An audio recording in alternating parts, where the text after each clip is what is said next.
afternoon. My name is Brent Hayden. I'm an attorney with Pender & Coward, and I am the chair for the Suffolk Division of the Hampton Roads Chamber of Commerce. The Hampton Roads Chamber works to be an impactful advocate, an inspiring igniter, a powerful economic partner, and a regional collaborator.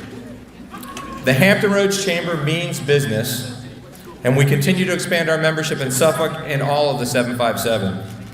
On behalf of the Suffolk Division of the Chamber of Commerce, I welcome you to the 2022 Suffolk State of the City Address. If everyone will please rise for the Pledge of Allegiance, I would like to take a moment to honor our nation with a Pledge of Allegiance led by the Nansemond River High School Air Force Junior ROTC program.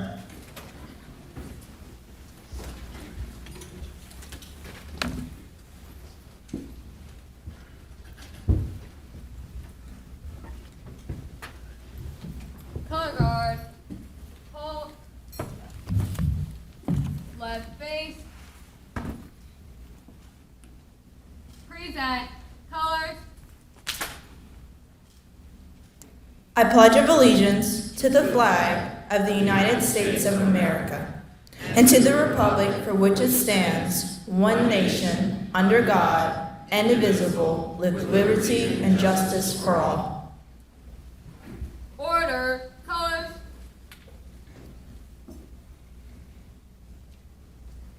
Right face, forward, march.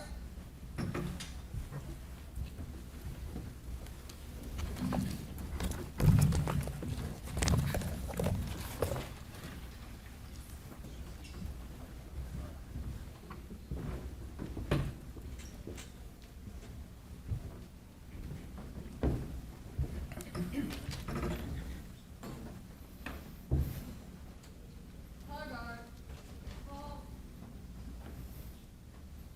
order, colors. Okay, ladies and gentlemen, please be seated.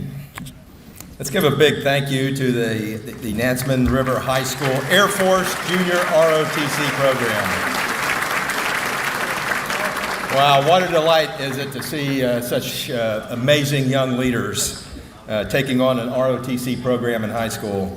And I also want to thank Brent for his service this year as the Suffolk Division Chair.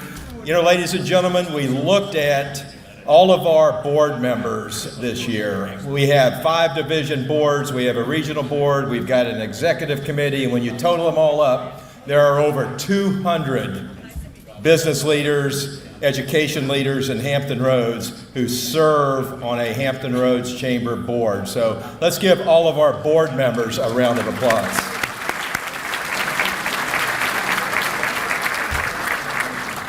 It is great to host this event again this year here in Suffolk. We absolutely love Suffolk. Just so you all know, we are 500 strong in this room, so give yourself a round of applause. This event is sold out, and there was a waiting list, so we appreciate the interest in everything that's going on in Suffolk.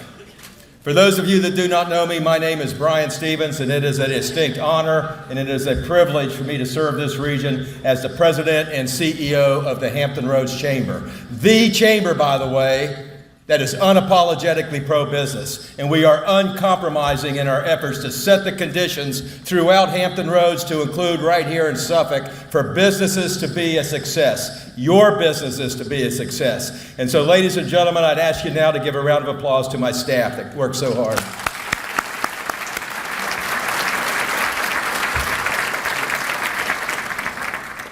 We simply couldn't put these events on without the generosity of our sponsors. I'd like to take just a minute to welcome or to thank them now. I want to thank Town Bank for being our presenting sponsor for the entire State of the Series this year. So let's give Town Bank a big round of applause. Thank you.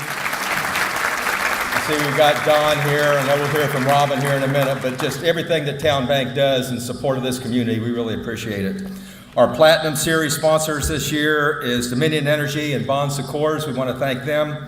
Our Member Spotlight sponsor is Centera OBC Hospital. Our Building the Future sponsor is the Franklin Johnson Group. Our Silver Series sponsors are AB&B, Geico, Hampton Roads Workforce Council, Langley Federal Credit Union, Rivers Casino Portsmouth, Optima Health, and Verizon. Our media sponsor is WTKR. I think Adam Chase is with us today. Adam, thank you for all that you do in support of the Chamber and the business community. Our AV sponsor for this event is Elite Audio and Visual Elements. We've got Tiffany and Ray in the back that are making us look and sound so good, so thank you for your professionalism. And ladies and gentlemen, we have Nuva's program and table sponsors that are in your program, so take a look at those and then give all of our sponsors a big round of applause.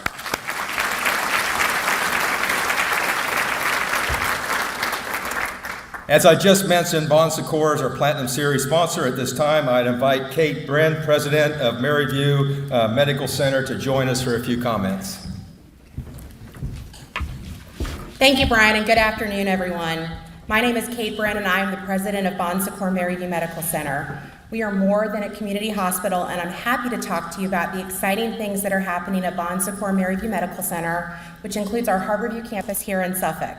To serve you, we have made significant investment in new facilities, equipment, and our workforce. We have invested over $7.5 million in innovative technology, bringing the most advanced, minimally invasive heart care to Maryview by creating a hybrid operating room. This allows our cardiologists to offer minimally invasive procedures, which previously required open heart surgery, optimizing outcomes and decreasing patient recovery time. As the only heart program west of Norfolk on the south side, Maryview offers these advanced services to residents of Suffolk, Portsmouth, Chesapeake, and beyond. We take pride in providing over 1,700 jobs within our Maryview facilities. Our number one priority is supporting our workforce through continued hiring of nurses and other clinical staff. We are proud that we were on the leading edge of instituting a living wage for all of our associates, with all jobs at Bon Secours having a minimum starting wage of $15 an hour. To invest in our associates and their future, we have partnered with Guild to provide education benefits to our associates, including 100% tuition-free education for priority clinical programs and tuition reimbursement for academic programs and undergraduate degrees.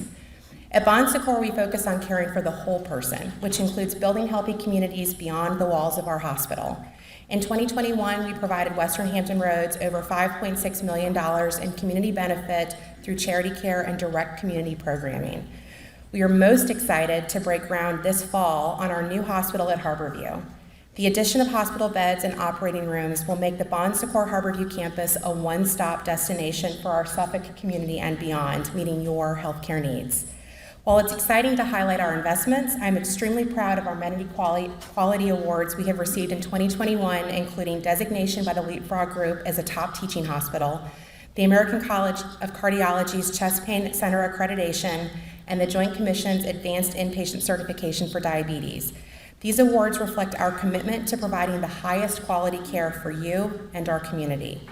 To you, our neighbors, patients, visitors, and community members who have supported us through these unprecedented times, thank you. Our mission is to be good help and is always at the core of everything we do, and each associate, provider, and patient who walks through our doors is and will continue to be treated with dignity, compassion, and the highest level of respect. I'd now like to leave you with a short video about the great work happening at Bon Secours. We are happy to be part of the Suffolk community and look forward to continuing to bring good help to those in need. Thank you.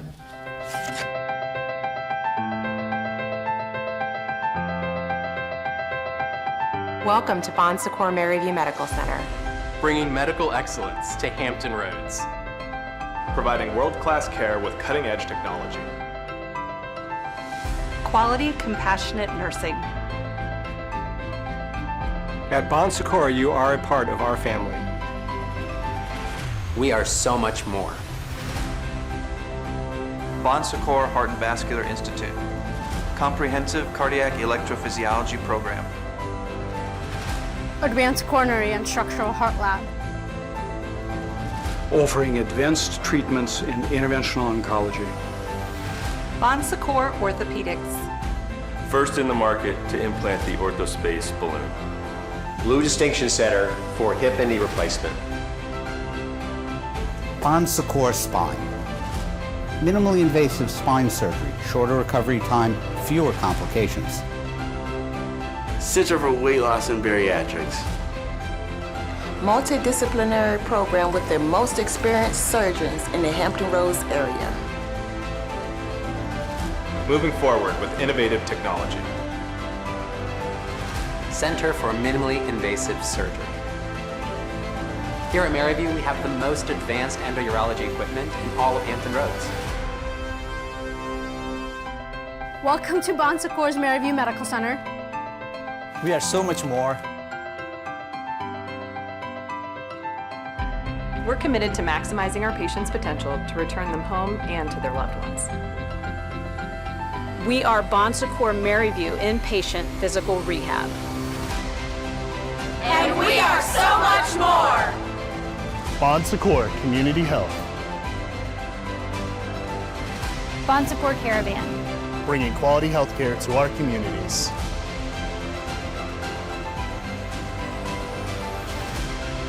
Bon Secours Medical Group. We offer compassionate and collaborative care for you and your family. In Motion Physical Therapy. Quality care, great team, fun and engaging atmosphere. We are so much more. We are so much more. We are so much more. Bon Secours Maryview Medical Center. We are so much more! Woo! Bon Secours Maryview Medical Center. Good help to those in need.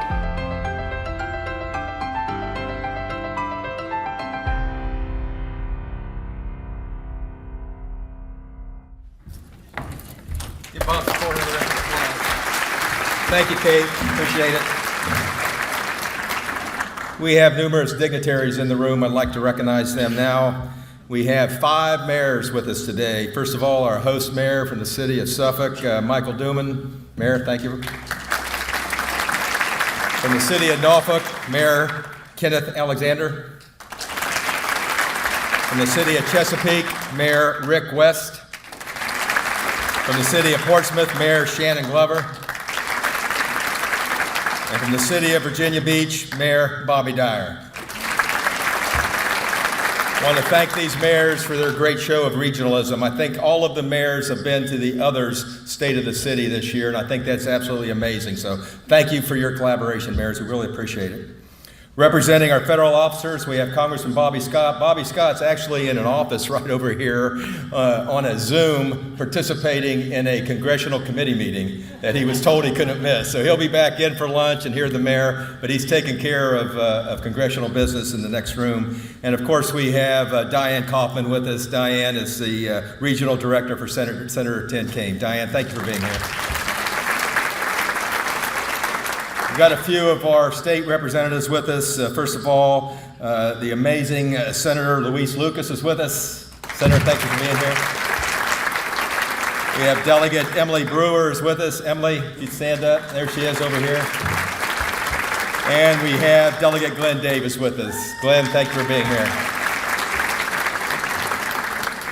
So much work gets done at the local level. So much work gets done with the city councils, and we've got a lot of city council represented here today. I'd like to introduce them, starting with the Suffolk City Council. They're all over here at table 7. Vice Mayor Leroy Bennett, Shelley Butler Barlow, Roger Fawcett, Donald Goldberg, Timothy Johnson, Lou Ward, and Leotis Williams. Let's give the Suffolk. Thank you for what you do. Thank you for making Suffolk such a great place to live, work, and raise families. You guys do amazing work. We have a couple of council members from the City of Chesapeake with us. First of all, Dr. Ella Ward and Dwight Parker are with us. Let's give them a round of applause.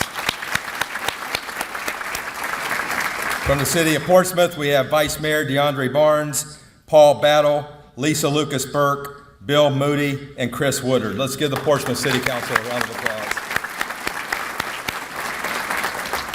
We've got some amazing school systems here in the Hampton Roads region. I'd like to recognize the Suffolk City School Board are here, along with their superintendent, Dr. John Gordon. John, thank you so much for all you do.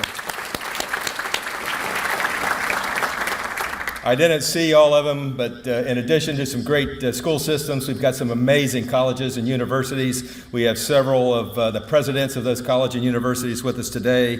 From Old Dominion University, President Dr. Brian Hemphill. From Virginia Wesleyan University, President Dr. Scott Miller. From Tidewater Community College, Dr. Marcia Constant. And from Paul DeCamp Community College, Dr. Corey McRae. Let's give our presidents a round of applause. And for all those graduates from those amazing colleges and universities, we want you to stay right here in Hampton Roads. We've got jobs for you. Another thing that we're blessed with here in this region is an amazing port. I personally think that we've got the best port in the nation. A lot of people tell me it's the best port on the East Coast. Either way, it's a pretty doggone good port. I'd like to recognize the President and CEO of the Port of Virginia, Mr. Stephen Edwards is here. Stephen, thank you so much. Another privilege of mine in this position as President and CEO is I get to work with other regional leaders literally on a daily basis. And I can tell you that these men and women actually get up every morning and they come to work with one thing in mind, and that's making Hampton Roads as best place to live, work, and raise their families. And I can tell you they do a great job. First of all, the Executive Director of the Hampton Roads Planning District Commission and Transportation Planning Organization, Mr. Bob Crum is here. Bob, thank you for all you do. So amazing stuff goes on in his organization. If you want to know what's going on with transportation, broadband, with some of the things going on with violence in our region right now, Bob's leading that effort. So Bob, thank you for your leadership. We really appreciate it. We have the Executive Director of the Hampton Roads Military and Federal Facilities Alliance, Admiral Craig Quigley. Just to, I need to say a word about Admiral Quigley, because Admiral Quigley has announced his retirement. He will be leaving Hampton Roads, I believe, next month, right, Craig? He'll be leaving the end of June, heading out to Las Vegas. Why you'd want to go to Las Vegas, I don't know. But Craig, I just want to publicly thank you for all your leadership over the years here in Hampton Roads and wish you Godspeed and fair winds. Let's give Craig a round of applause. We have an amazing economic development alliance. It's simply called the Alliance now. The president and CEO of that organization is with us, Mr. Doug Smith. Doug, thank you for your leadership. I'd also like to recognize the president and CEO of Reinvent Hampton Roads, Jim Spohr. And for those that you have not heard, Jim too has announced his retirement and will be leaving sometime in June, July. Jim, I don't know when you'll be leaving, but this is the good news. Jim is not leaving the area, he's just leaving the Reinvent Hampton Roads. But knowing Jim Spohr as I do, you will be seeing a lot of him because he'll continue to be engaged in this region for years to come. So Jim, thank you for all your leadership. I mentioned the over 200 board members that we have in the Hampton Roads Chamber this year in various positions. The leader of those 200 board members is our chamber chairman of the board, Mr. Chris Stone. Chris, thank you for your leadership. And again, when I was recognizing sponsors, I mentioned Sentara Obici Hospital as our member spotlight sponsor. David Masterson, president of Sentara Obici Hospital, will now join us for a few comments. David?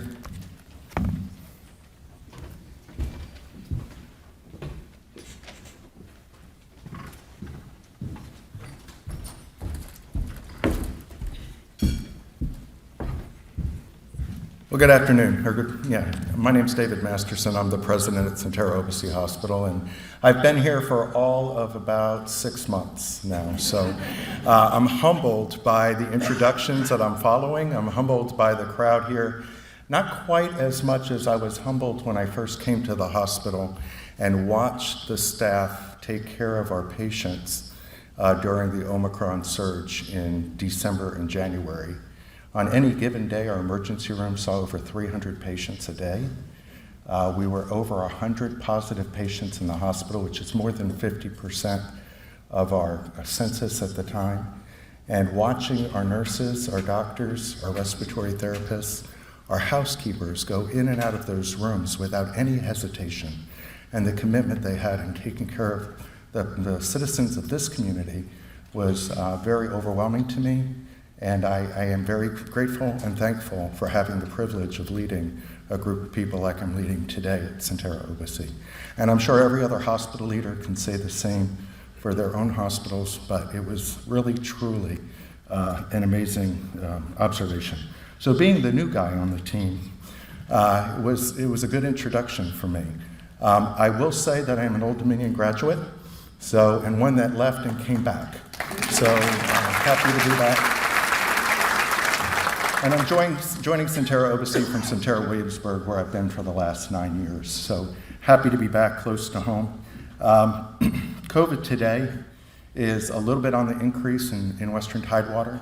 We certainly saw the worst of it, and we hope it's the worst that we'll ever see. But I don't think I should come off the podium without mentioning that we are seeing it increasing at an increasing rate again locally in our community. So I encourage everybody to please be careful, socialize, have a great Memorial Day weekend, but remember those masks where the masks are appropriate, and really just take the opportunity to distance from other folks. It does make a difference. At Sentara OBC, I'll just make a comment that we are investing quite a bit into the community locally. Our short stay unit is new. It'll be an 18-bed unit that will open in August. That's a $5 million investment there at the hospital in space that was previously shelved space. One of the lessons learned during COVID was that we don't have enough beds at the hospital to accommodate people, and to the extent that people were in hallways during the peak of the pandemic, it was time to get people into private rooms. So we'll be able to accommodate that moving forward. Of course, we had a new emergency room that just opened, a $10 million project. We have an ICU that's expanding because of COVID, another $3 million project coming up this fall.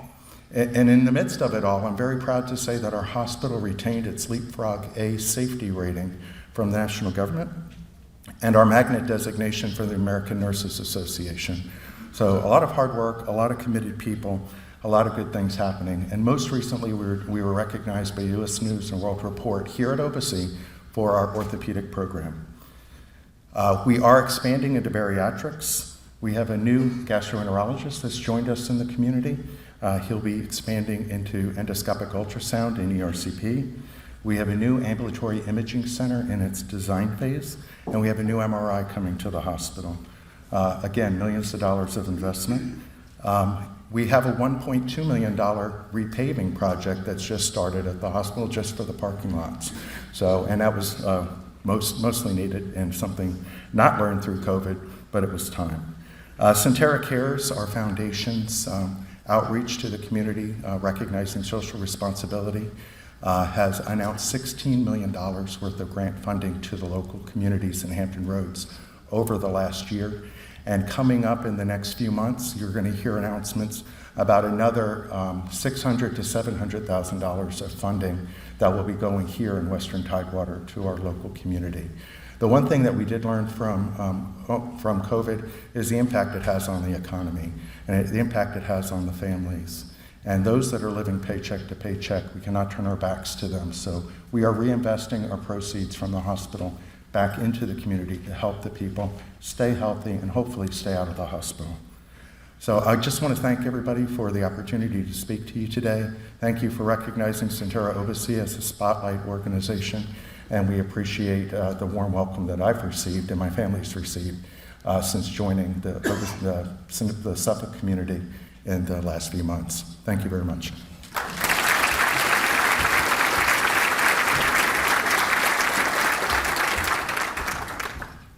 Thank you, David, and welcome. Ladies and gentlemen, before we begin our lunch, I think it's appropriate that I ask the Reverend Michael D. Halley to come forward and deliver our invocation. Reverend.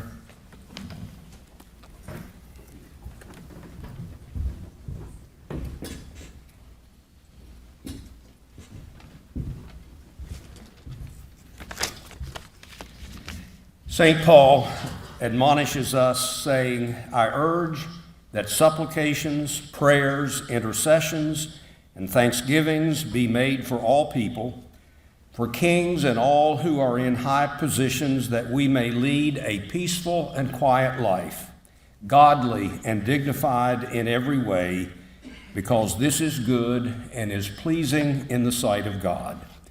I invite you to pray with me. Creator God, we, your people, gather here on this civic occasion to celebrate what is good, to be thankful for blessings received, and to recommit ourselves to work for the welfare and benefit of all the citizens of Suffolk. Living as we are in a very divided time, let us all pause to consider how each of us, even as individuals, can contribute to greater unity and mutual respect. May we find peaceful and respectful ways to address our differences. May the scourge of violence cease to darken our streets and our homes. May we lift up the downtrodden and offer a helping hand to those down and out. May we find respect and dignity in our hearts, that we might share that with all citizens, so that there are none left out. There are none who have to live on the fringe of society, and there are none whose needs are not heard and met. Thank you, O God, for all who work for the good of our fair city, be they civil servants, first responders, elected officials, or volunteers. May we citizens support those who labor on our behalf as we work together for the greater good. As we partake of this meal together, may we be always thankful for your blessings and never take them for granted, always seeking ways to share with others. We pray this together, united in our love for each other and our love for our city, our state, and our nation. Amen.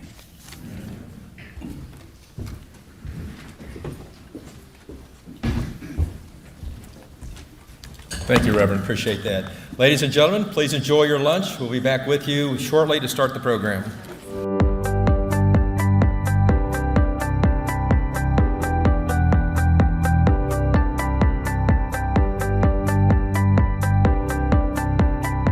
Ladies and gentlemen, if you're still enjoying your lunch, please continue to do so. But in the interest of time, we're going to go ahead and get started. I would like to, before we bring Robin up to introduce the mayor and talk a little bit about Town Bank, to make some other introductions here. First of all, we have with us today the Commissioner of Revenue, Susan Draper is here. Let's give her a round of applause. Susan. The Clerk of the Circuit Court, Randy Carter, is here. Randy, thank you for being here. The Treasurer, Ron Williams is here. Ron, thank you.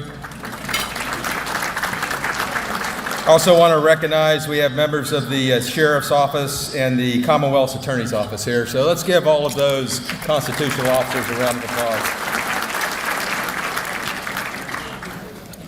As I mentioned, we're so pleased to have Town Bank again this year as our presenting sponsor. At this time, I'd like to invite Robin Cook, President of Town Bank Portsmouth and Suffolk, to come to the podium, make a few comments on behalf of Town Bank, and then introduce our mayor. Robin? As a banker here at Town Bank, we're often asked why we call our customers members. Well, once you're with Town Bank, you belong to our town family. And as bankers here at Town, we're here for you, your business, your family, and this community. You belong to something special. So I could tell you that is way harder than the day job. And now I find out there's actually two of those. So, and the archive's not good.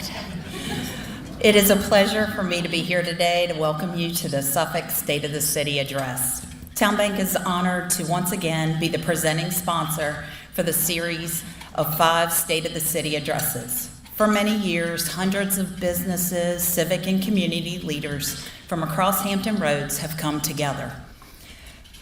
After 2 years of mostly virtual meetings, I think we can all agree that we are very happy to be together again in person.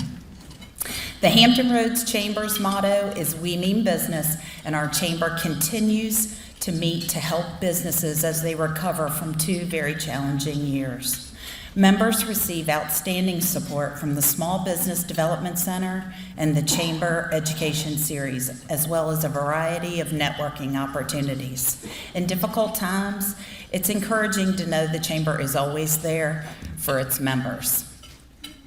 Also a partner to the business community, Town Bank has grown over the years from 3 offices in 1999 to more than 40 offices today throughout Hampton Roads and Central Virginia, as well as Northeastern and Central North Carolina.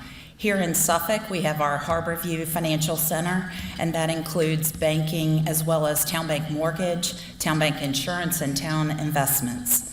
Right down the street, also located in Harborview, is our beautiful town campus, where our Member Service Center resides.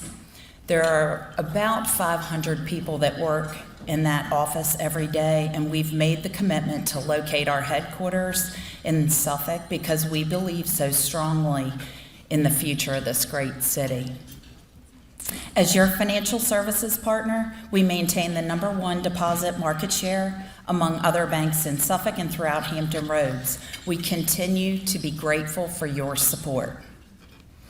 Additionally, we were excited to learn that Forbes ranked Town Bank as the #9 bank on its 2022 Best Banks in America list, and this is the 4th year that Town Bank has appeared on Forbes' list and the first time that we've been in the top 10.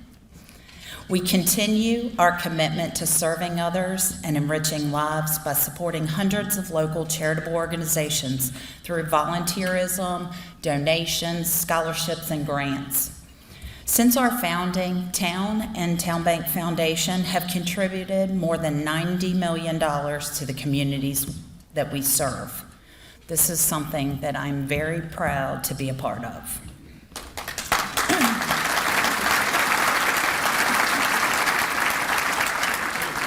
We continue to partner with Suffolk nonprofits to enhance the quality of life in our community. Most recently, we partnered with the Suffolk Center for Cultural Arts. This Suffolk High School, which was built in 1922, was restored and repurposed as the premier visual and performing arts venue for Suffolk.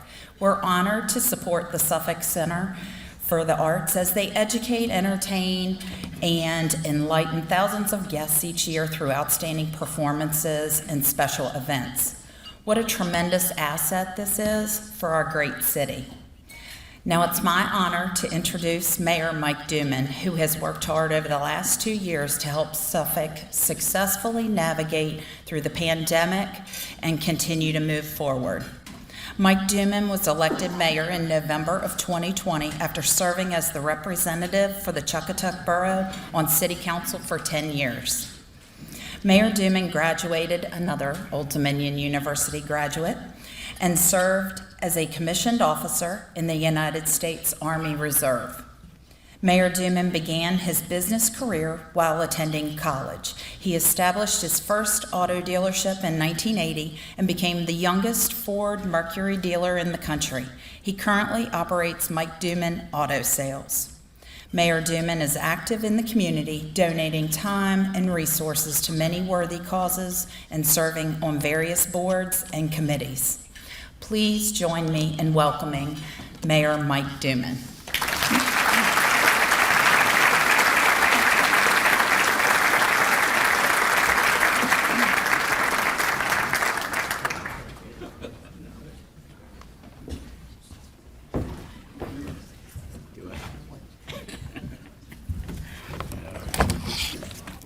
Well, good afternoon.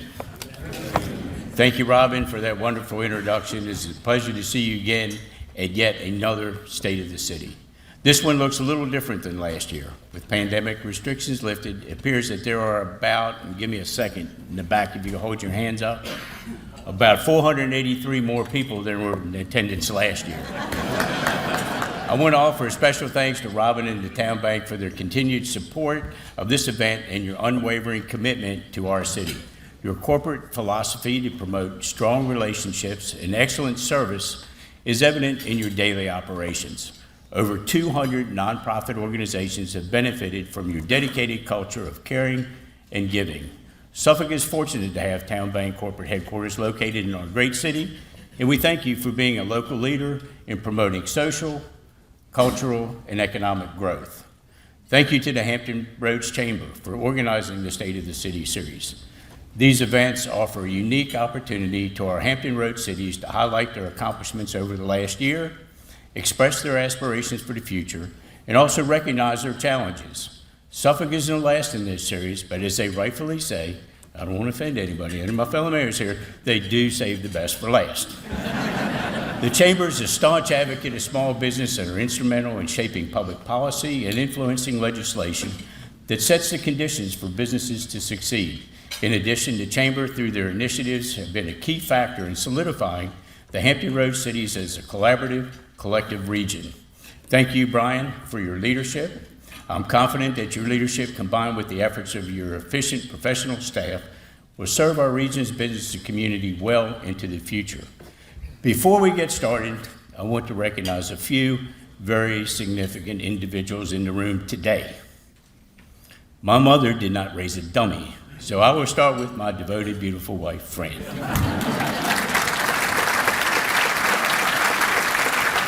They say that behind every successful man there is a woman, and I could not agree more. You have not always agreed with me, and believe me, she hadn't, over the years, but you have always supported me. Without that support, I would not be standing here today. I am now going to exercise my mayoral discretion, and I'm not sure Fran will be pleased with this, but I have to mention that exactly 1 month from today, we will be celebrating our 50th wedding anniversary.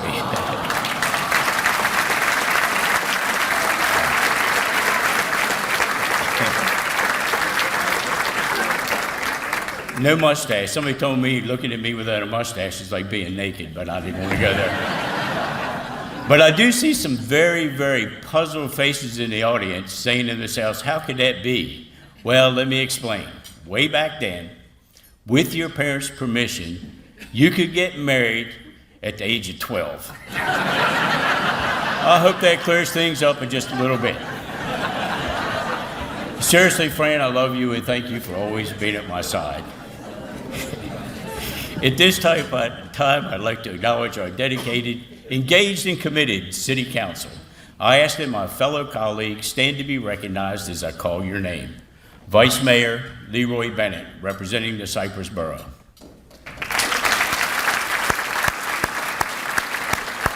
Council Member Shelley Butler Barlow, representing my favorite, Chuckatuck Borough.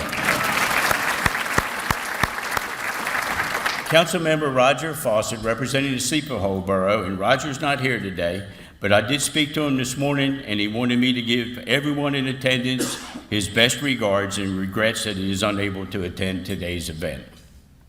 Councilman Donald Goldberg, representing the Suffolk Borough. Councilman Tim Johnson, representing the Hohenegg Borough. Councilman Lou Ward, representing the Nansemond Borough. And last but not least, that's what I was looking for, Councilman Leotis Williams, representing the Waverville Borough. The theme, Together One Suffolk, is exemplified by this council.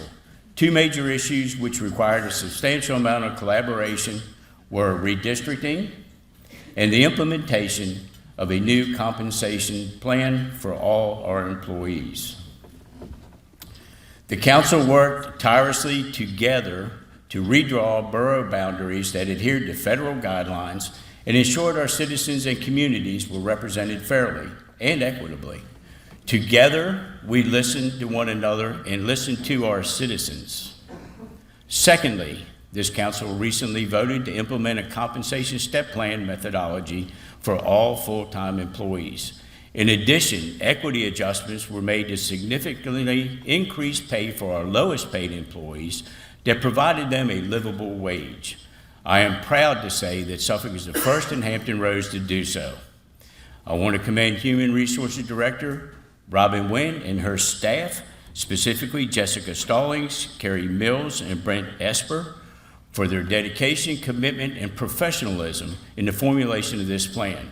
It will allow us to attract and retain top talent to ensure that city operations keep moving to serve our citizens despite the unprecedented nationwide labor shortage. Before I continue with our program, I want to recognize 3 former elected officials who sadly passed away this year.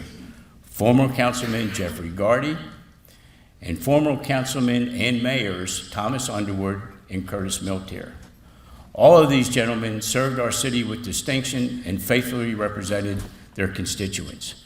Curtis Miltier was elected and re-elected for 10 terms in office, serving the Weatherville Borough for an unprecedented 40 years. In recognition of that service, this council took swift action and unanimously decided to memorialize this lifelong public servant by renaming the Weatherville Recreation Center in his honor. As Mr. Miltier would often say, we took action with, and I quote, deliberate speed. I believe a simple quote describes the essence of this city council, and that is, alone we can do so little, together we can do so much. Any organization can only excel with capable and steady leadership.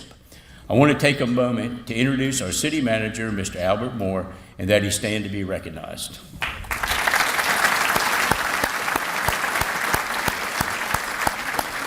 This time last year, I was introducing Al as the interim city manager. Well, that is no more. Just days after last year's address, Al was unanimously selected by council to be the permanent city manager of our city.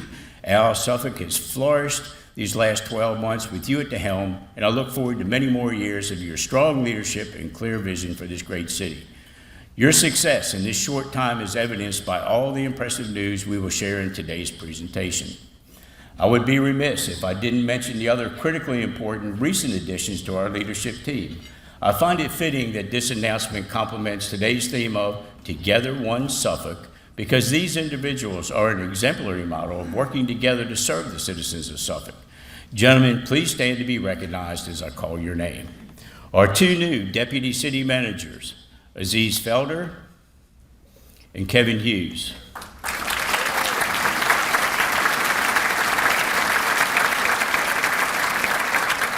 Harry Cromer, Director of Social Services. Tim Kelly, Director of Media and Community Relations. Robert Lewis, Director of Public Works. Paul Rittell, Director of Public Utilities. And Alfred Chandler, Chief of Police, who was just sworn in last month. Succession planning is the key to a strong municipal government, and together, these individuals represent over 230 years of combined experience. Wow, 230 years, with the majority of that being institutional knowledge. Gentlemen, congratulations. Suffolk is fortunate to have you. At this time, I would like to ask all city department heads to stand to be recognized. Without your knowledge, your management skills, and your dedication, our city would not have continued to run smoothly and efficiently while the city manager was working to complete his management team. Do we get department heads? There we go.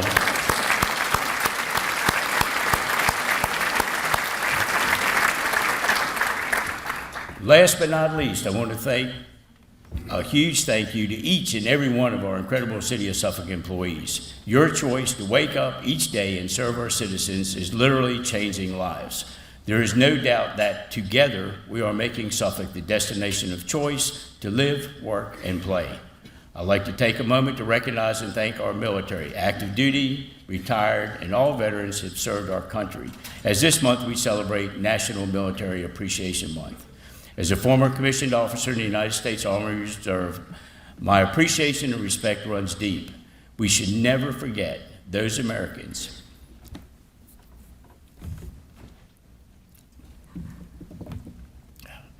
who have given their lives in defense of the freedoms we all enjoy today.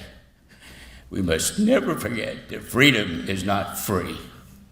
We are beyond fortunate that more than 3,000 military and civilian personnel work in Suffolk in Naval Information Forces, Navy Cyber Defense Operations Command, Naval Network Warfare Command, Joint Force Development J7, and U.S. Fleet Cyber Command South. We can be immensely proud that the dynamic work these cyber warriors perform to protect our country takes place right here in Suffolk. Our city is also delighted that thousands of our military heroes and their families have chosen Suffolk to call home. If you have served our military, past or present, please stand to be recognized.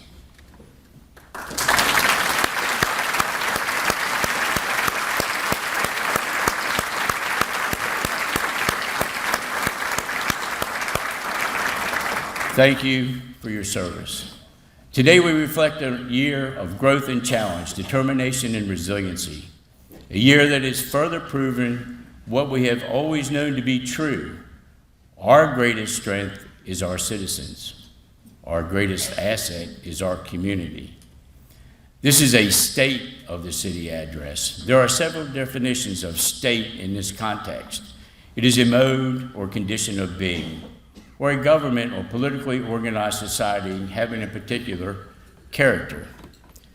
We have prepared several videos that will illustrate what we have been able to accomplish together to improve the state of our city. First, we will address issues that affect the state of our citizens' quality of life.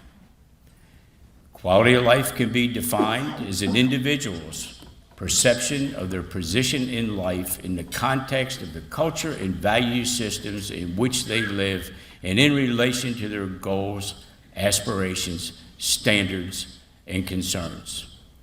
Our city continues to promote quality of life through policies and actions that we take and the practices that we adopt. Let's take a look. A city's ability to thrive and succeed can be directly tied to the welfare of the people who reside there. Quality of life is more than just a catchphrase in Suffolk. It is how we connect the various measurables to what they mean for those who call Suffolk home. Public education is one of those factors which in some way touches the lives of all Suffolkians. The support by City Council in the 2022-2023 fiscal budget fully funded Suffolk Public Schools' local request. Public education funding included $7.5 million in capital funding to initiate the redesign to replace JFK Middle School, offering students and educators an enhanced learning environment. Recently, Suffolk Public Schools proudly announced that Northern Shores Elementary School has been recognized as a National Blue Ribbon School. The coveted National Blue Ribbon School Award affirms the hard work of students, educators, families, and communities in creating safe and welcoming schools where students master challenging and engaging content. Northern Shores is one of 7 in the state and just 2 in Hampton Roads to receive such an honor. We are proud to have an exemplary school in our city. Continuing on the honors front, Suffolk Public Schools Citywide Teacher of the Year, Jason Bartholomew, is a professional educator who exemplifies the passion of teaching. I knew when I was getting out of the Navy that I wanted to be involved in personal finance. I thought that would take me down the path of a professional financial advisor. Once I got into it and realized what it involved, though, was more sales than I cared to do, selling of products. And it just so happened that that same year was the year that the state of Virginia was considering making this personal finance course a graduation requirement. And so it just lined up perfectly. So I kind of joked that teaching found me because I wasn't in the market to find a teaching gig, but because that class opened up, I knew they needed teachers. It lined up with my desire to kind of want to help people learn about finance. It was a little bit different in a sense that rather than teaching adults how to kick bad habits, I was able to teach young people how to do it right from the start, and so it kind of worked out perfectly. As teamwork is at the core of a group working together, Suffolk Public Schools was able to celebrate 4 team state sports titles since the spring of 2021. Nansemond River High School won the state softball championship in the spring of 2021, along with the boys and girls indoor track titles this winter. Additionally, Kings Fork High's girls basketball team brought home a title this spring. Congratulations to these young men and women for their hard work and dedication to their respective sports. One could say Suffolk has grown by leaps and bounds. According to the 2020 census, the city of Suffolk crossed the 94,000 resident mark. Projections by the Weldon Cooper Center for Public Service show continued growth into 2030 and beyond, with the city reaching 109,000 residents by 2030 and 122,000 residents by 2040. This continued growth requires a focus on the quality of life for those who call Suffolk home. A key need being addressed is the enhancement in broadband service availability. Access to high-speed broadband internet is paramount for success, and providing the ability for residents to connect to reliable services is the goal of Suffolk City Council. The city has taken advantage of a variety of funding opportunities which have made closing the digital divide significantly easier. With the provision of CARES Act funding, state grant program submittals, and federally administered provider assistance programs, the City of Suffolk finds itself in the position to capitalize on numerous funding opportunities. As a result, the city stands to potentially achieve citywide universal broadband coverage in a relatively short time period. Progress has already been seen with the use of CARES Act funding to partner with Charter Communications Spectrum in the southern part of the city to reach areas previously without broadband coverage. Suffolk, along with Isle of Wight County and Southampton County, received a $21.1 million award of a Regional Virginia Telecommunication Initiative, or VOTI grant, to reach over 2,200 homes and businesses in Suffolk alone. Charter Communications Spectrum was a successful bidder with the Federal Rural Digital Opportunity Fund, or RDOF, to reach areas previously untouched by broadband offerings. Additionally, Suffolk joined with the cities of Chesapeake, Norfolk, Portsmouth, and Virginia Beach to execute the Southside Network Authority Project Participation Agreement to build a $25 million fiber ring. This project will provide a high-speed technological highway for providers offering service and broadband opportunities throughout the area. The ring will involve connecting to transatlantic subsea fiber optic cables that have come ashore in Virginia Beach from Europe and Africa. As you can see, the dream of universal broadband coverage is quickly becoming a reality here in Suffolk. Much as the internet can move large amounts of data and information from point to point, the roadways in the city of Suffolk are tasked with safely moving vehicles to their destination. In June of 2021, the city broke ground on the Route 58 Holland Road widening project. This project is the largest capital improvement roadway project in the history of the city and was made possible by local, state, and federal funding. As Assistant Director of Public Works Daryl Lewis highlights, the completion of this project will result in many positives. With this project, we're going to create a modern highway that will provide the following improvements. First, we will improve the capacity of the roadway by widening the lanes from currently four lanes to 6 lanes with improved shoulders, improved lane widths of 11 to 12 feet. The ditches we will close in and include a closed drainage system. We will improve the access management along the highway to create safer driveways and access points. We will provide safer access for pedestrians and bicyclists by providing both a multi-use path and a sidewalk along the corridor. And finally, we will provide improvements to both lighting and traffic signal upgrades. And those will include cameras that will allow city to monitor them, to access incidences more quickly. And also, the city is also working on an app in which any citizens will be able to access the same information to plan their trips along the corridor. So with this project, there should be a vast improvement. While the Route 58 Holland Road project may grab the headlines, there are a number of other locations receiving attention across the city to help connect and bring us together. The Lake Cahoon Road State Route 639 bridge deck and superstructure replacement is complete. This $2.25 million project offers safety improvements and ease of travel over this roadway and is one of several bridge projects we're seeing in Suffolk. The growth our city has experienced comes with the challenge of infrastructure improvements and addressing traffic concerns. Our Public Works Department is committed to resolving these issues. Sometimes the best solutions may seem simple, but are truly the most effective.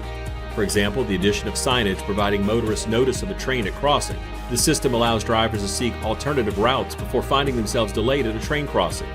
Getting from point A to point B continues to get easier as Suffolk's public transportation via Suffolk Transit continues to expand routes in an effort to better serve customers. Operated in partnership with Virginia Regional Transit, Suffolk's public transportation system provides safe, cost-effective fixed-route transit services throughout the city. Speaking of safety, one of the strongest bonds the city has with citizens is through public safety outreach. Suffolk Fire and Rescue, Suffolk Police, and the Suffolk Sheriff's Department are known for the caring approach in providing quality service and prompt responses. Suffolk Fire and Rescue continues to make great strides with offering additional infrastructure for a variety of needs. Station 11 is set to come online in 2023. The strategic location of this new firehouse will provide a rapid response to the northern corridor bordering Newport News, Portsmouth, and Chesapeake. Another facility scheduled to open this summer is the Apparatus and Quartermaster facility located on Kings Fork Road at Fire Station 6. The facility will serve to centralize and distribute operational supplies, store evidence, and house reserve apparatus and specialty equipment. The department's Marine Incident Response Team has been relocated to Chuckatuck for a more central location. The team has completed over 1,000 hours of training to respond to a variety of maritime incidents. A welcome addition to the team is the city's first ever all-hazards firefighting response vessel. Suffolk Fire and Rescue launched a hearing-impaired smoke detector program, which provides enhanced fire and life safety protection for the hearing-impaired in our community. While equipment is important, it's the men and women of Suffolk Fire and Rescue who partner to provide service across the city. It is that service which makes a huge difference in times of need. In March of this year, a couple who were involved in a serious auto crash the year prior returned to meet and thank their Suffolk rescuers. The tremendous impact of our frontline heroes is immeasurable. Old Dominion University's Life in Hampton Roads 2021 survey report helps tell the story of the Suffolk Police Department. Almost 88% of respondents reported that they are somewhat or very satisfied with the Suffolk Police Department. That number highlights the trust citizens have in Suffolk Police, starting with Chief Alfred Chandler. City Manager Albert Moore appointed Chandler as police chief in January 2022 after he had served as interim chief since June of 2020. His 23 years of experience will help forge a new chapter for the department. The Greater Hampton Roads Regional Crime Line selected one of Suffolk's own, Officer Zachary Hyman, as the top cop for the entire region. Officer Hyman responded to a single vehicle crash in February of 2021 where a vehicle was partially submerged and was sinking into the water. Officer Hyman sprang into action to save 2 occupants trapped inside the vehicle. He risked his personal safety to save the lives of a young child and an adult female. As Officer Hyman noted, the public carries high expectations of the Suffolk Police Department and their ability to respond to crisis situations. Well, I always like to tell myself to put myself in their shoes. At the end of the day, this uniform comes off just like anybody else. And if that was my family in there, I would expect somebody in my capacity, law enforcement or fire or rescue, to do the same thing. So I knew not only for my personal beliefs, but I also had a duty to jump in that water. So I would feel that they would expect us to do the same thing no matter what. So I'm glad I was in the area, and I'm glad I was able to help and perform my best, and everyone survived and made it out. The department has been proactive with their approach to policing in Suffolk and have sought ways to leverage technology to assist with their work. City Council approved $100,000 in funding to purchase license plate reader cameras and implement gunshot detection devices. These devices will be placed using crime trend and heat map data. Another resource is the text to 911 ability, which remains available to citizens to notify police of an incident when they're unable to make a voice call. Suffolk Police have also reestablished their Explorer Post program. This program helps our youth make more informed decisions about potential careers in law enforcement or related criminal justice fields. Sheriff E.C. Harris and the Suffolk Sheriff's Office continue to support the residents of Suffolk by hosting and coordinating outreach efforts across the city. The goal is to encourage community pride and trust in law enforcement and public safety employees while bolstering relationships between the City of Suffolk and local communities. They partnered with several churches, schools, and nonprofits to host over 100 community outreach events. From seniors to children to our four-legged furry friends, the Sheriff's Office has spent countless hours collecting food, clothes, toys, and pet food to help our neighbors in need. Public safety shines no brighter than during our annual National Night Out. This event was established to enhance the relationship between neighbors and law enforcement while honoring the true sense of community. Together, citizens and public safety personnel say no to crime and strengthen long-standing relationships, all while spending an evening together filled with food, music, and family fun throughout Suffolk. And we must be doing something right because Suffolk's National Night Out event has placed in the top 5 in the nation in our population category for the 15th straight year. As Suffolk continues to develop and grow, it is important to gather public input as it relates to the city's comprehensive plan. The plan is a long-range guide for land use, housing, transportation, parks and open space, public safety, schools, economic development, along with a host of other areas. A steering committee has been formed to help guide the feedback process both online and in person. Quality of life also means quality of healthcare. Bon Secours Maryville will be opening a new hybrid operating room this month, bringing the most advanced, minimally invasive heart care to Western Hampton Roads. Investment in community health is also a priority for Bon Secours. In 2021, Bon Secours invested over $1.7 million in a new location in Central Suffolk for orthopedic and spine patients to have more convenient access to these services. In addition, Bon Secours has also partnered with Healthy Suffolk with their gardening programs, as well as a healthy literacy series promoting educational content to improve community well-being. Bon Secours will also break ground later this year on its new hospital at Harborview. The addition of hospital beds and operating rooms will make the Bon Secours Harborview campus a one-stop healthcare destination for the residents of the Harborview community and beyond to meet their healthcare needs. David Masterson joined Centera Obici Hospital in Centera Bell Harbor as president in late 2021. Masterson came to Suffolk after 8 successful years leading Centera Williamsburg Regional Medical Center, and we're pleased to have David and his wife Leah as part of the Suffolk community. Centera Obici Hospital added weight loss surgery with Centera Comprehensive Weight Loss Solutions, now located in the hospital's medical office building. As a result, board-certified general surgeon Gregory Adams performs weight loss surgery close to home. The hospital is also expanding its critical care capabilities by adding 6 new ICU beds for a total of 18, and will also open an 18-bed short-stay unit in August for patients under observation. Additionally, the hospital has received a certificate of public need for an outpatient MRI. It will be housed in a new outpatient imaging center, which will reduce costs and out-of-pocket expense for patients. Bettering the lives and overall health of our citizens also means providing places of wellness, fitness, and activity. Suffolk's Parks and Recreation Department is doing just that. In fact, the new Bennett's Creek Recreation Center is currently under construction and slated for a December 2022 opening. The center will feature a fitness room, game room, and a multi-purpose space offering a multitude of programming opportunities. Cypress Park Pool is undergoing renovations with a planned completion by Memorial Day this year. The city's only public pool is a treasured location for experienced swimmers and those learning imperative water safety and, of course, summer fun. While rec centers bring people inside, Suffolk's outdoor offerings connect people with nature.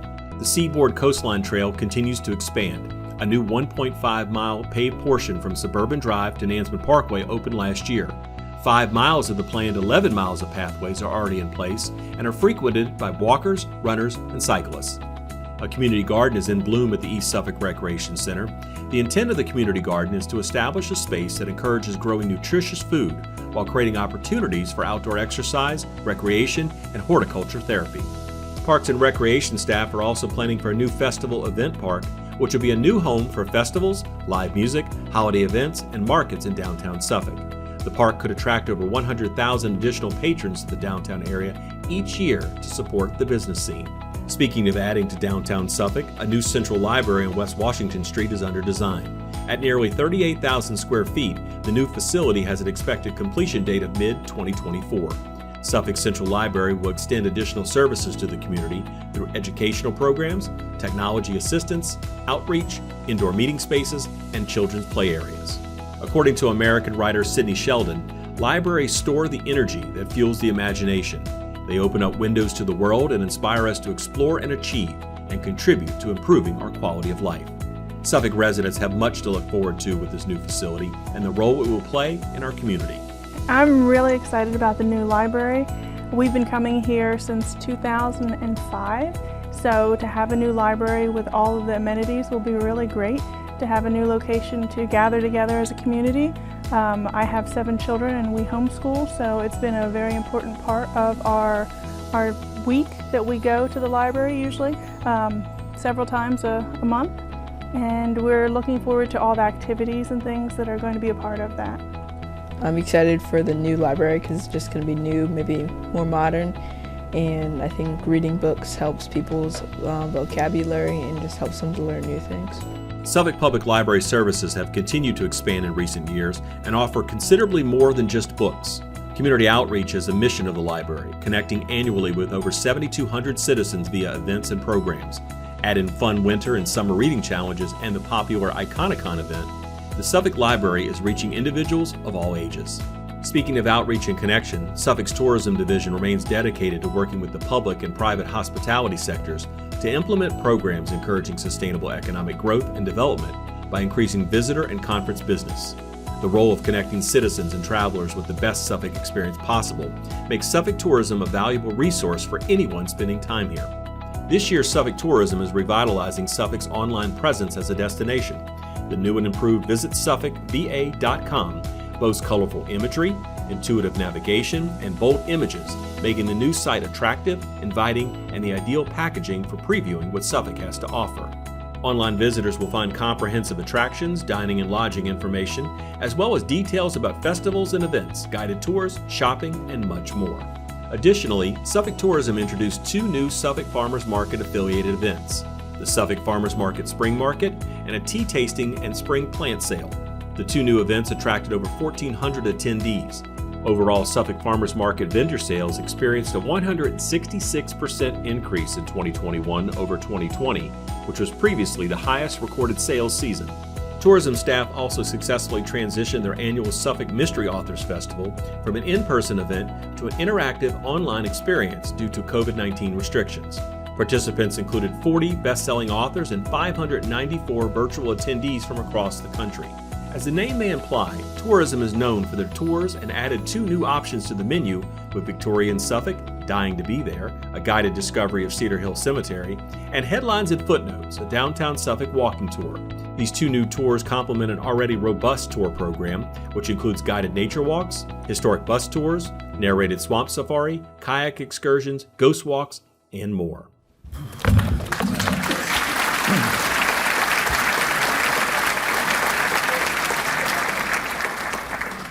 I don't know about you, but the one word that comes to my mind is impressive. What's more impressive is that we had much more to tout, but due to time constraints, didn't feel like that was the place to go. We'd be here for a long time. Our next video segment will speak to financial stability and economic growth. Economic development provides the momentum to propel our city forward. Economic growth, combined with adhering to sound financial management, creates the foundation that provides the funding to invest in all the quality of life enhancements in our city. In addition, this revenue diminishes the need to place that burden on our taxpayers. Let's take another look. With our eyes firmly focused on progress and accountability, Suffolk City Council and city staff remain committed to the city's financial health. Suffolk's 3 AAA ratings continue to pay dividends that have resulted in $48.7 million in debt service savings since 2014. Fitch Ratings noted that our economy has benefited from our available land, proximity to job markets in the Hampton Roads region, and regionally competitive tax burden. They further commented that population growth and economic diversification are expected to continue based on the sustained business investment, as well as infrastructure improvements that will expand distribution routes. Standard & Poor's Rating Service recognized consistent and robust operations, bolstering already very strong finances, continuing the trend started in fiscal year 2011. Moody's Investor Service remarked that Suffolk's financial position is sound, leading to long-term stability in both reserves and liquidity, supported by management's consistently conservative budgeting practices and adherence to formal policies which were recently amended to increase the city's fund balance requirement. Suffolk is one of only a handful of Hampton Roads cities and Virginia localities that have achieved AAA status from all 3 rating agencies. Earlier this month, Suffolk City Council passed the 2022-2023 operating and capital budgets. The goal was to maintain service levels while providing tax relief to citizens. This was achieved with a 2-cent reduction in the real estate tax rate, as well as a 75% personal property assessment ratio for cars and trucks less than 2 tons.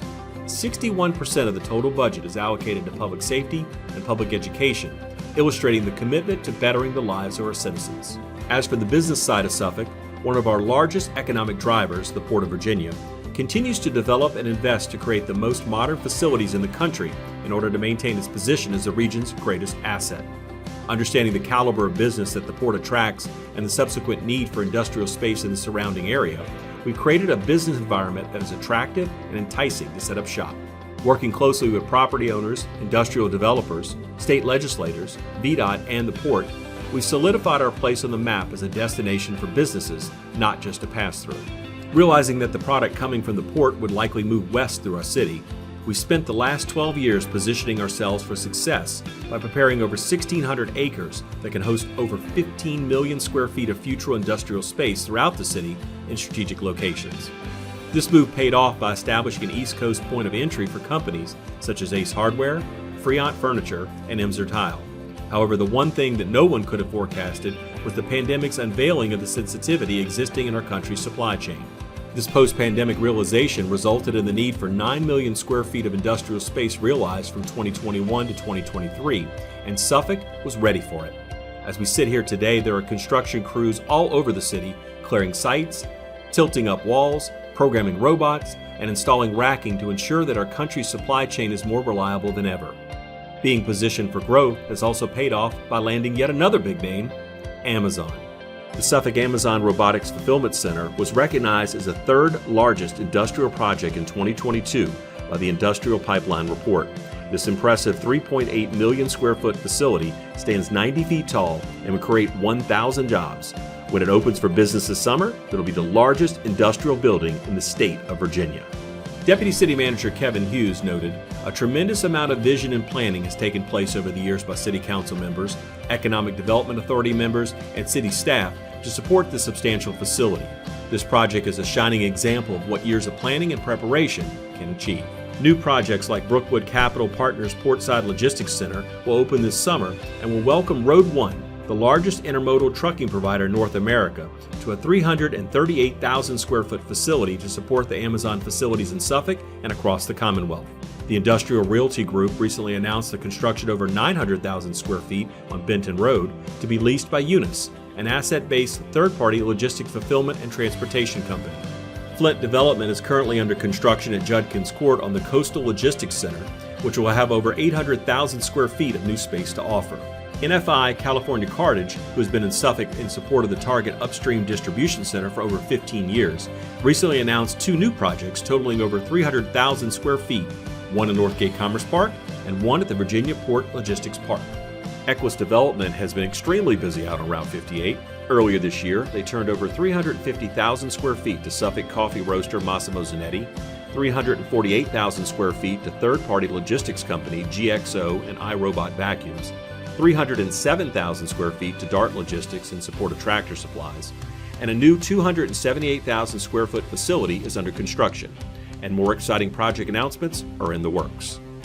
Business is booming in Suffolk, and not just for the big names. Our small businesses are the backbone of this thriving community and are no stranger to growth this past year. Academy Animal Care recently completed a major renovation and expansion at their facility on Pruden Boulevard. Let's hear from the owner, Dr. Glenn Chase, on how the Suffolk small business scene is the place to be. It's a great environment. The business folks that I've run into are wonderful. We sometimes share referrals between clients. They offer their expertise, and it's just been a good working environment to meet other professionals. I think what's most impressive with Suffolk is just the small family, just down-to-earth type of clientele and community that we have here. I've worked in a lot of different places in Hampton Roads as well as in the Richmond area. I can honestly say that the people of Suffolk are just genuinely kind, and it's all about relationships, really. From the day I came here, I was welcomed into the Academy Animal Care family, and even today, I have some of the same clients who were here in 2010, maybe different pets, but actually some of them are the same pets. We've shared many tears of happiness and some sorrow, but most of it's been great, and it's been neat to foster those relationships over the years. And I think that kind of epitomizes small animal business, just having a great relationship and really getting to know the people that you're caring for with their pets. Suffolk also continues to push forward on the downtown master plan. We've already mentioned the exciting developments regarding the Festival Event Park and new Central Library, both located in our historic downtown.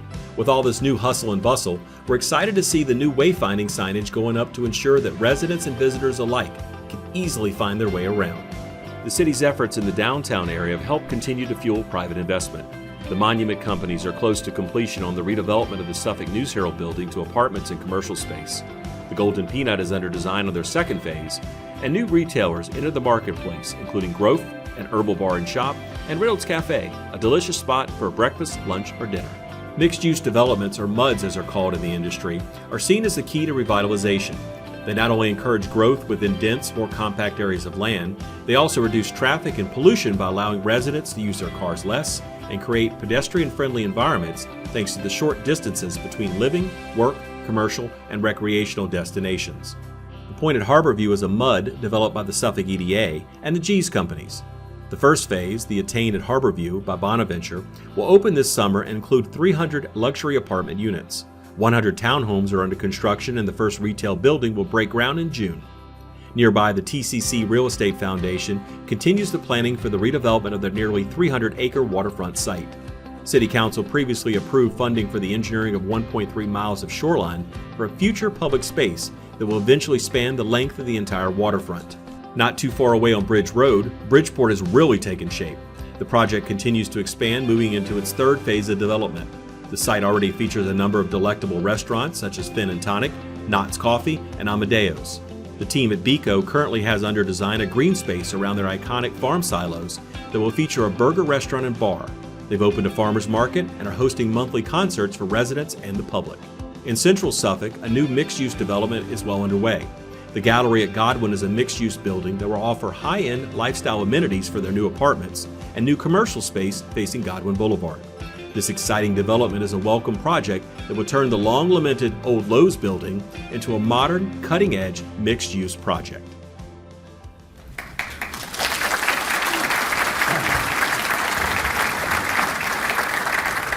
Just when you thought you'd seen it all, it's obviously a great time to be a part of Suffolk. Our population has grown over 12% since the last census and is projected for double-digit growth during the next decade, leading all Hampton Road cities. The past 12 months was an amazing year for us. We welcomed over 60 new businesses, created 1,086 new jobs. I'm gonna get tongue-tied on the numbers here, impacting 2.85 million square feet, all resulting in a $185.6 million capital investment in the city. The good news continues to flow. I just received the third quarter revenue projections. As compared to budget forecast, personal property is up 9%, sales and use tax up 19%, business license tax up 29%, lodging tax up 48%, and meals tax has bounced up 25%. These numbers are an impressive indicator of a strong, healthy local economy and indicative of continued growth and prosperity. One of the aspects of a thriving economy is a small business environment which encourages growth. A shining example is embroidery, etc., a screen printing and embroidery shop which was recently named the Chamber's Small Business of the Year from Suffolk.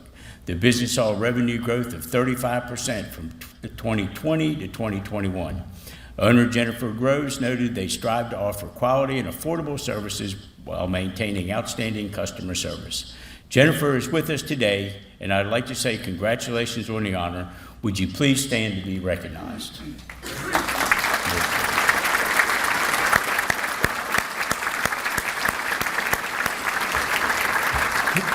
Each of you have received a copy of our Suffolk Economic Activity Report. This comprehensive publication outlines a lot of what we've been mentioning here today and more. I would be standing here for hours if I went over the entire report, so I encourage you to take a look and see the other exciting news that Suffolk has to share. What's not covered in the report is some breaking news that I'm excited to announce. I am pleased to have the opportunity to share a number of noteworthy projects that are on the horizon. I'm going to start in northern Suffolk, where the Miller Group has been working on a development named Blue Point at the riverfront. Blue Point is an 18-acre commercial project featuring retail, office, and hotel development opportunities. There are two projects that are moving forward at this site. The first is Stay Suites, a new-to-market hotel concept that caters to those traveling for business, relocation, or leisure with a hotel stay and experience that feels more like home. Stay Suites offers their guests over 500 square feet of space with separated living, dining, and sleeping areas to bring comforts of home to those away from it. The Suffolk Stay Suites will be an $11 million investment.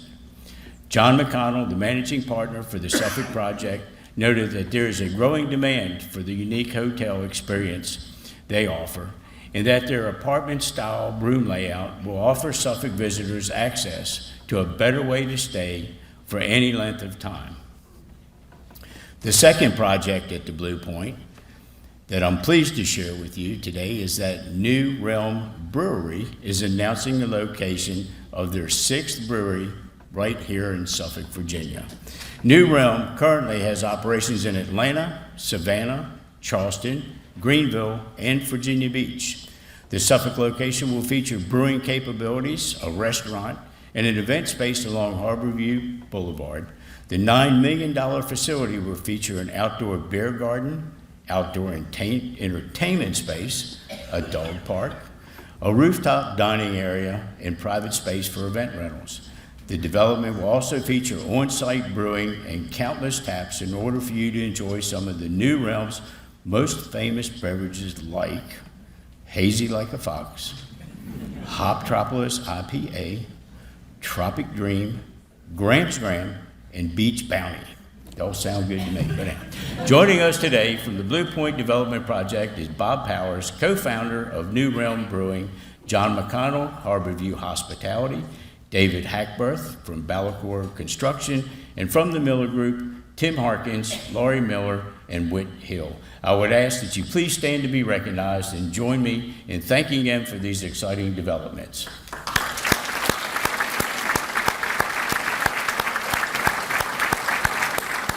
Working our way towards Central Suffolk. This one is more of a confirmation as it may be one of the worst kept secrets in Suffolk. That's right, it was in the newspaper last week, but now, the rumors are true, ladies and gentlemen. Publix has confirmed their new location in Suffolk, a 48,000 square foot grocery store at the corner of Kings Fork Road and Godwin Boulevard in the Planter Station development.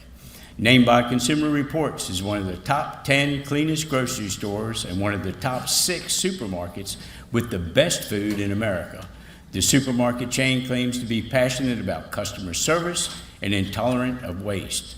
Publix is one of the most popular grocery stores along the East Coast, well known for their deli sandwiches, or pub subs as they call them.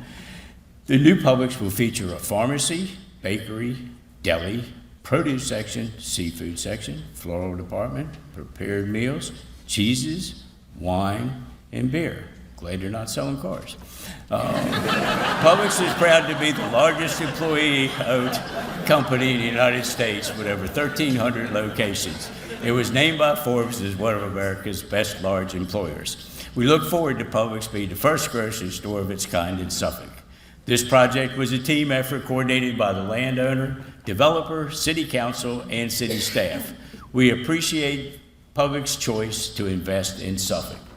And finally, it is my distinct honor and privilege to introduce the Honorable Governor Glenn Youngkin, who has recorded a short video to assist me in the announcement of a significant project to both the Commonwealth and our city. Hello, this is Governor Glenn Youngkin. It's my pleasure to participate in the Mayor's State of the City address to announce impactful economic development news for the city of Suffolk and Virginia's agricultural industry.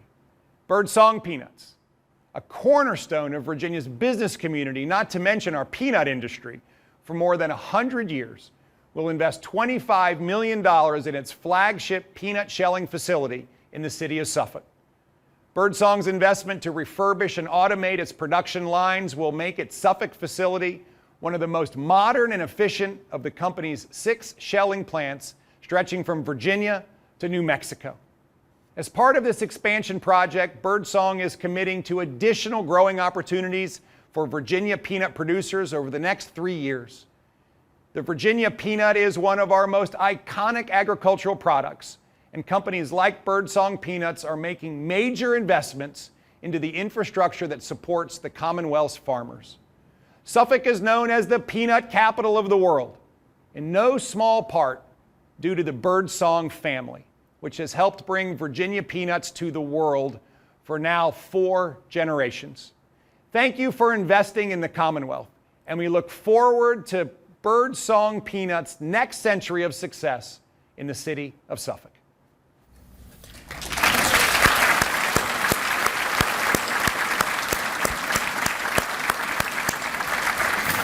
Thank you, Governor Youngkin, and thank you, Birdsong Peanuts. At this time, I would like to ask George Birdsong, Charles Birdsong, Paul Huber, and the entire team for Birdsong Peanuts who are here with us today to stand to be recognized.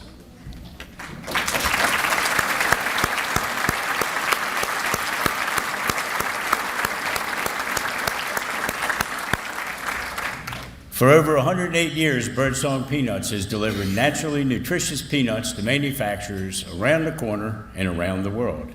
Mr. Amadeo Obasi, founder of Planters Peanuts, asked T.H. Birdsong's 5 sons to relocate near his factory in Suffolk in 1939.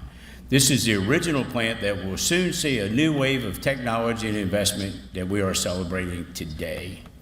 Through its impressive history, Birdsong has expanded territories with shelling plants strategically located from Virginia to Texas. Birdsong partners with farmers in 11 states and sells to peanut product manufacturers in the United States and around the world. As they proudly tell you, if you eat products made from American peanuts, chances are you've consumed peanuts from Birdsong.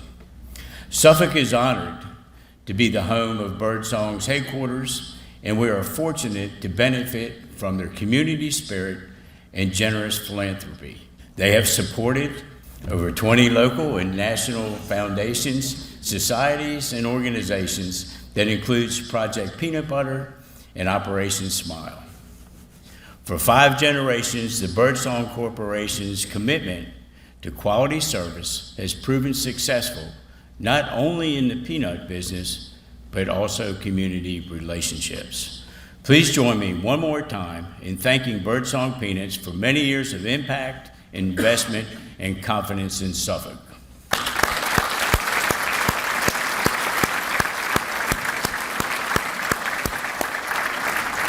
We have heard and seen an abundance of impressive successes and accomplishments our city has experienced over the past year. Without a doubt, it is quite evident that the state of our city is strong and positioned for continued growth and prosperity. With that said, it is still incumbent upon us to be willing to acknowledge and recognize the challenges that are ahead of us. We're a city of ample resources, but not unlimited resources. We must ensure that there is an equitable distribution of those resources throughout our city. Like other cities, there are challenges that will test our resolve and ability to provide solutions to complex and trying issues. At the forefront of these issues is the need to address safety concerns, specifically an increase in violence. We are fortunate that 88% of our citizens are satisfied or very satisfied with the performance of our police department. That speaks volumes to the years of effort to create an attitude of mutual respect between law enforcement and our citizens. In addition to regional efforts, I look forward to collaborating with the city manager, staff, council, and our citizens to implement initiatives to address our safety concerns. Our citizens need to be involved in this process. Important decisions are strengthened through constructive public discourse. With accelerated growth and a massive land area comes the need to deal with infrastructure improvements, specifically those affecting transportation. We are currently updating our comprehensive plan.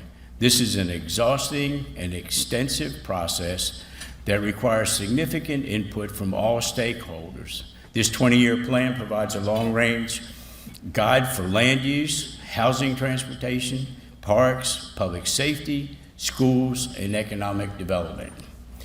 Another challenge will be the ability to maintain adequate staffing. We are positioned well to attract and retain qualified, dedicated personnel with the implementation of our new compensation plan. But what we must also make a concerted effort to provide is an unsurpassed work environment. One city infers unity. Unity is the quality or state of being one, or a condition of harmony. Communication and trust is the key to unity. Trust begins with communication and is bolstered by transparency and accountability. I would like to take a moment to offer a special thank you to Tim Kelly and his entire media and community relations team for the superb presentation of this event, especially the video production. You masterfully not only told our story, but were able to show it to us as well. Thank you again for a job well done.